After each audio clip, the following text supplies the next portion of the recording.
Hi, it's Chris here, and in today's video I'm going to be talking a little bit about nutrition, the diet practices that I follow, especially during this Tabata sprint challenge, whereby I need to really make sure that my body is functioning as well as it can do.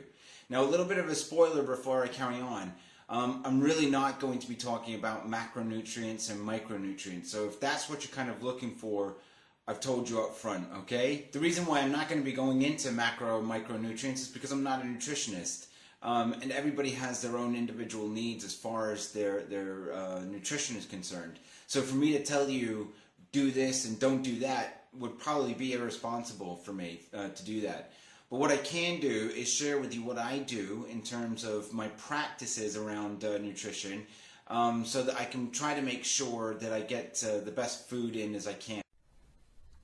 When I came to make this video, I cannot believe that I forgot to talk about hydration. Staying hydrated, making sure that you get enough water is absolutely critical during periods of intense exercise. It's critical at all times, but particularly when you are putting your body under any form of stress like that. Water helps to regulate your body temperature, lubricate your joints, make sure that your muscles stay supple and loose and therefore prevent injuries. Transports nutrients around to give you energy and keep you healthy. And the impact of not being well hydrated can be things such as cramps, dizziness, and even more sort of serious symptoms such as quite chronic fatigue. So during my normal week, I will have a bottle of about 800 milliliters that I fill up maybe 3 times for about 2.5 liters of water a day. And that makes sure that I can perform at a high level, both physically and mentally at work. So I cannot stress enough, again, the importance of staying well hydrated. It is probably more important even than the food that you're putting in to your system. So make sure that you get the water in that you need. By limiting the foods that I draw from when I'm choosing mainly my breakfast and my lunch, I can do the research around what I consider to be healthy and what my needs are, and then I can just kind of make sure that I'm not trying to do too much. I think for myself in particular, maybe for others, as soon as I start thinking too much, that's when I start making errors, because ultimately I get lazy and then I'll just choose the easiest thing, the quickest thing that probably isn't as healthy as it could be for me. Generally speaking, these are some of the things that I'm drawing from. I try to eat a diet that's quite high in protein, especially during periods of intense exercise like this, because my understanding is that high quality protein is very much required for making sure that the muscles rebuild and repair after intense exercise. Also, healthy fats, things like avocado, or raw nuts. Those are things that I reach for quite often. And actually, while we're talking about sort of raw nuts, that brings me on to another part of my nutrition and my diet, which is snacking. And snacking is an area that I really struggle with, because if you put in front of me something like a flapjack or something, I'm going to eat that. I love those things. So what I try to do is, make sure that I've got things around me that I know to be healthy, that I can eat on a regular basis, that keep me quite satiated, quite full. I've talked about in previous videos how SAF Life are supporting me, and they're providing me with protein-rich raw food snacks, and it's just fantastic to have these around. I can just reach in, get what I need, know it's healthy, and then carry on. I would highly suggest that you have a look at their website, saf-life.com. The other thing that I do on a regular basis is I repeat meals. So I really try not to think too much about what I'm doing. So for breakfast, generally I'll have a couple of meals that I'll choose from. One will be a oatmeal porridge cooked on a hob.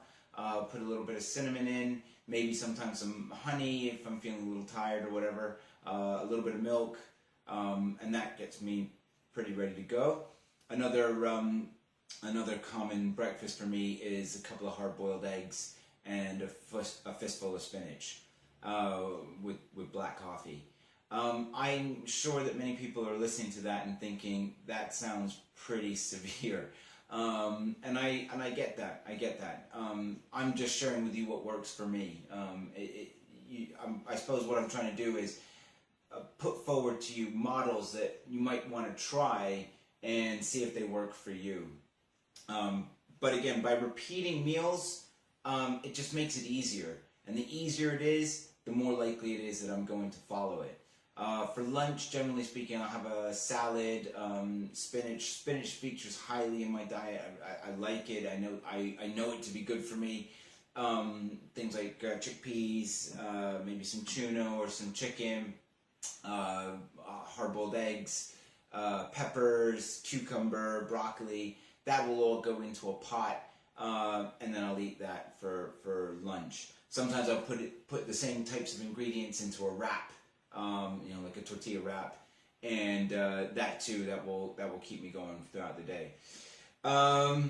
So by doing those two things, by limiting the list of foods that I take my draw from when I construct my lunches and my breakfasts, and also repeating meals, that makes it that bit easier for me to carry on. The other thing I should say is that I'm very aware that everybody has their own budget for food.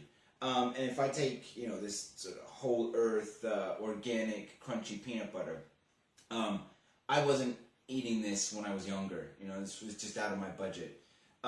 So I suppose I urge you to do the best that you can.